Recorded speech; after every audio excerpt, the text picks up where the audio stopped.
You are waiting for an apology that will never come, a conversation that will never happen, an explanation that would finally make everything make sense. You have been waiting for months, maybe years, and somewhere in the back of your mind, you know the truth. It is not coming. It was never coming. But you cannot stop waiting because stopping feels like giving up, like admitting defeat, like letting them win. So you stay frozen, suspended in time, a hostage to closure that does not exist. We are taught that every story needs an ending. Every conflict requires resolution. Every question deserves an answer. This is how narratives work in books and movies. The villain explains their motives. The lover returns with an apology. The mystery is solved in the final chapter. We have been so saturated with these artificial structures that we expect life to follow the same rules. But life does not care about your need for narrative satisfaction. Life will leave you hanging mid-sentence. Life will exit without explanation and never look back. Carl Jung understood something that most people spend their entire lives avoiding. The need for closure is not wisdom. It is not emotional intelligence. It is the ego's desperate attempt to maintain control over experiences that were never meant to be controlled. When something painful happens, when someone leaves without explanation, when betrayal strikes from nowhere, the ego cannot accept the chaos. It cannot tolerate the not knowing. So it creates a mission. Find out why. Get the answer. Achieve closure. And this mission feels productive. It feels like you are doing something. But you are not healing. You are hiding. Think about what you actually do when you seek closure. You replay the conversation 1,000 times, editing your responses, imagining what you should have said. You construct confrontations in your mind where you finally get to say everything you have been holding. You stalk their social media, looking for clues, for signs, for anything that might explain what happened. You ask mutual friends for information. You analyze their last words like a detective searching for evidence. And none of it brings you peace. None of it moves you forward. You are picking at a wound and calling it medicine. The obsession with closure keeps you tethered to the past. It keeps the other person alive in your mind long after they have left your life.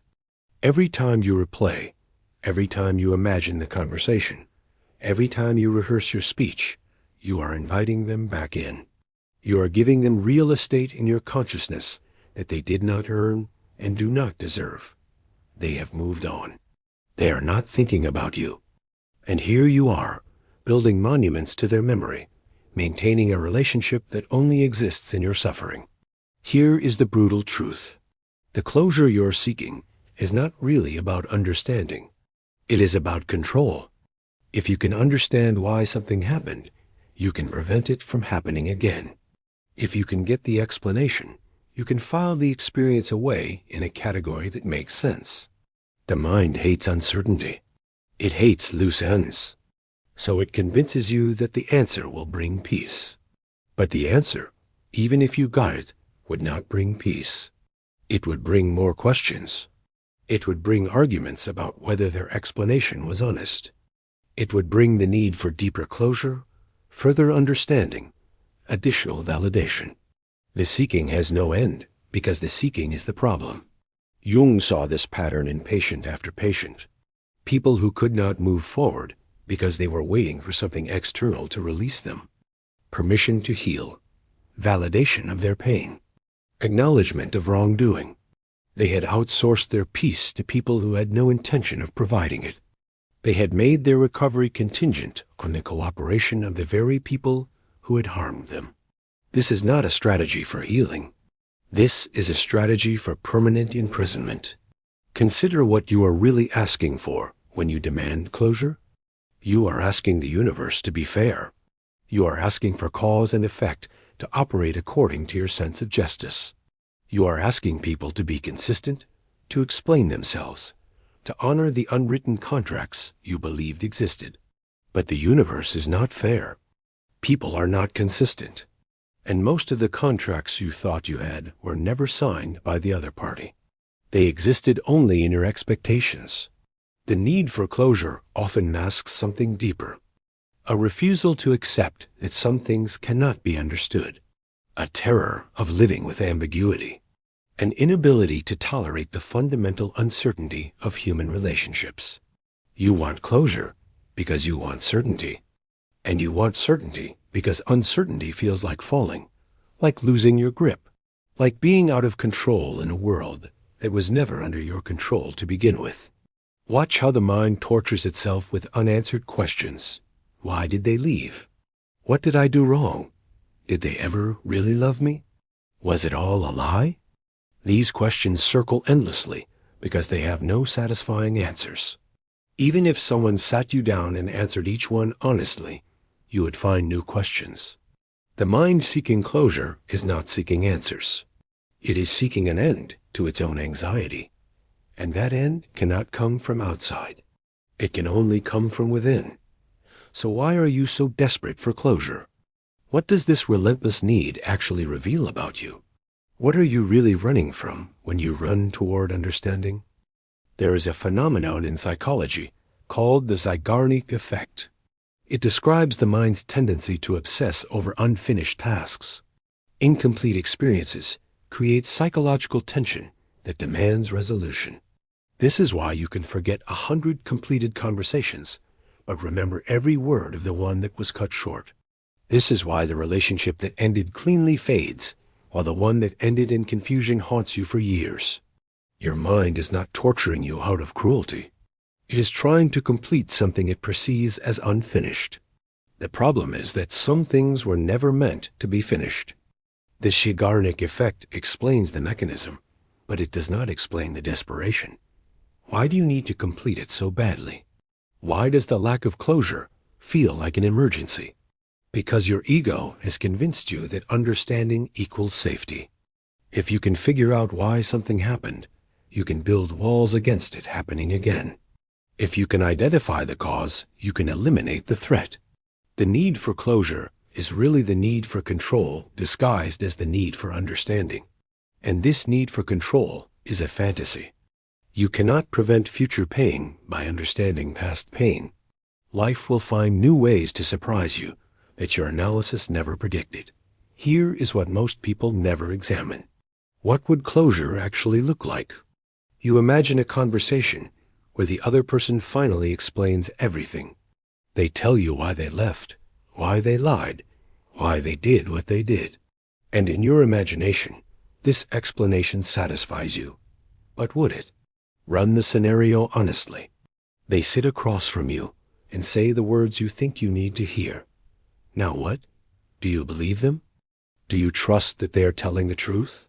Or do you question their motives, doubt their sincerity, wonder if this is just another manipulation? The closure you imagine is a fantasy where everything resolves perfectly. Reality would be far messier. The truth is that closure is rarely about understanding. It is about validation. You do not just want to know why. You want them to confirm your version of events.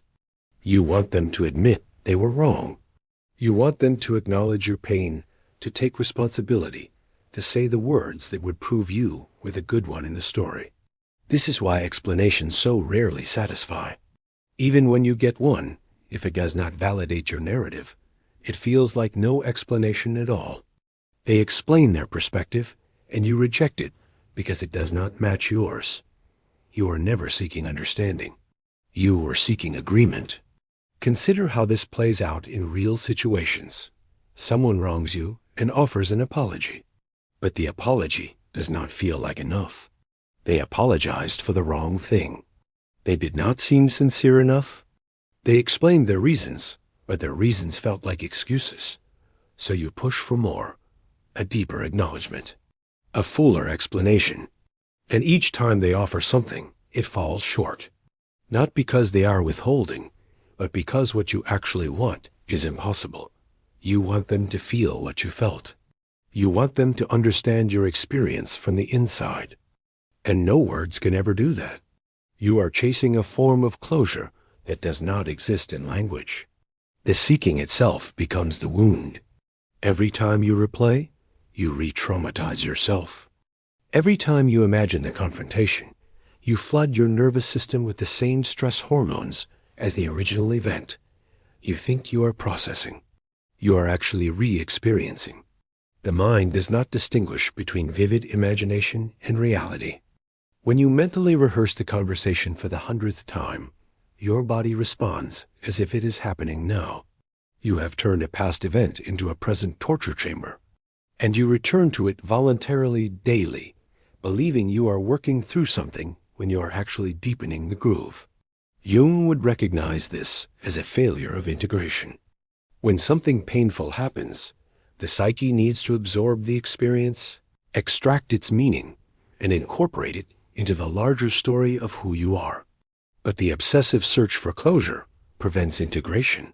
It keeps the experience isolated, undigested, circling endlessly in the conscious mind instead of being processed by the deeper self. You cannot integrate what you refuse to accept. And the demand for closure is a refusal to accept. It is the insistence that the experience must be different than it was, must make more sense than it does, must resolve more cleanly than life allows. There is also a darker truth here. Sometimes the seeking serves a purpose you do not want to admit. As long as you are seeking closure, you do not have to move on. As long as the question remains open, the relationship remains open. The person who hurt you is still in your life, still occupying your thoughts, still mattering. Closure would mean truly letting go. And truly letting go means facing a life without them in it, even as an adversary, even as an unanswered question. Some people choose endless seeking over genuine release because the seeking keeps the connection alive. The pain becomes preferable to the emptiness. Watch yourself honestly. When you fantasize about the closure conversation, what happens after? In your imagination, once you get your answers, does the person leave your mind forever? Or do they stick around? Does the fantasy end with resolution? Or does it end with reconciliation? With them realizing what they lost? With them wanting you back? The need for closure often conceals the need for return. You dress up your longing as a desire for understanding because longing feels too vulnerable to admit. So how do you stop seeking something that your entire psychology seems designed to pursue? How do you make peace with questions that will never be answered, doors that will never open, conversations that will never happen? The first step is brutal but necessary. You must accept that the closure you want does not exist. Not that it is unlikely, not that it probably will not happen. It does not exist. The conversation you have been rehearsing would not give you what you need even if it happened. The explanation you crave would not satisfy you even if it came. The validation you seek cannot come from outside because the wound is inside. You have been looking for medicine in the hands of the person who poisoned you. Stop looking. They do not have it. They never had it. Jung's process of individuation requires the integration of experiences that do not make sense. Not everything can be understood. Not everything should be understood. Some experiences are meant to remain mysteries, not because the universe is cruel, but because mystery itself has something to teach you. The person who demands answers to everything remains forever dependent on external sources of meaning. The person who learns to carry unanswered questions develops a different kind of strength, a tolerance for ambiguity that most people never achieve. You can create your own closure. This sounds like a consolation prize, but it is actually the only real closure that exists. Write the letter you will never send. Pour everything into it. The anger, the confusion, the questions, the accusations, the grief. Write it all. Then burn it, bury it, throw it in the ocean. The ritual is for you, not for them. Have the conversation in your journal. Write both parts. Say what you need to say, and then write what you needed to hear. This is not pretending. This is recognizing that the closure you need is an internal experience, and internal experiences can be generated internally. The problem with waiting for external closure is that you have made your healing contingent on someone else's participation. You have handed the key to your prison to the person least likely to use it. They are gone. They are not thinking about your healing. They may not even remember the conversation that changed your life. And here you are, waiting at a door they will never open. Take back the key. The door was never locked from the outside. It was locked from within by your own insistence that you needed something you never needed. There is a strange gift in unanswered questions if you stop fighting them long enough to receive it. Certainty makes you rigid. Answers make you closed. When you know exactly why something happened, you stop being curious about it.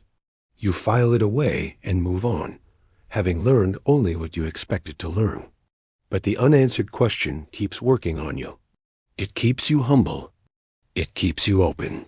It prevents the false confidence that comes from thinking you understand things you do not actually understand.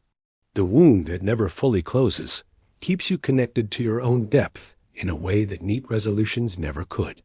Consider what you would lose if you actually got your closure.